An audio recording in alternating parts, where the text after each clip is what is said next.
Hi friends, তো দেখো আজকে একজন স্পেশাল মানুষের সাথে তোমাদেরকে দেখা করাবো। সেটা হচ্ছে এই হচ্ছে আমার মা, আমার একমাত্র মা, যাকে আমি ভীষণ ভালোবাসি। মাও আমাকে ভীষণ ভালোবাসে, তাও মায়ের সাথে বিশাল লেভেলের ঝগড়া হয়।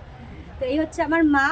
তো অনেকেই তোমরা আমার মাকে দেখোনি, তাদেরকে দেখিয়ে দিলাম। আর অনেকে দেখতে চেয়েছো, আমাকে পার্সোনালি মেসেজ করেছে যে সবসময় তো তোমাকেই দেখি, তোমার বাড়ির লোককে তো কখনো দেখি না।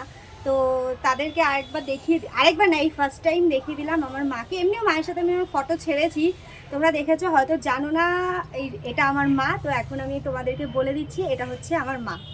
তো যাই হোক, আমি এখন ভিডিও বানানোর জন্য রেডি হয়েছি। তো বলো মা, আমাকে কীরকম লাগছে? আমি তো আমার মেয়ের ভালোই বলবো। তো এই হচ্ছে আমার মা। আমাকে যতই বাজে দেখতে হোক, যতই বিচ্ছিরি দেখতে হোক, পেতনির মতো হোক, আমার মা সবসময় আমাকে ভালোই বলবে। তোমাকে ভালো লাগছে তো? আমাকে ভালো লাগছে তো? তা তোমরা তাড়াতাড়ি কমেন্ট করে বলো যে আমাকে কিরকম লাগছে। আমার মা তো আমাকে সবসময় ভালোই বলে, মানে আমার কাছে আমার মাও বেস্ট, মায়ের কাছে আমিও বেস্ট। তো তোমরা যারা যারা তোমাদের মাকে ভালোবাসো, অবশ্যই কমেন্ট বক্সে একবার মা বলে লিখে যেও। তো চলো, টাটা।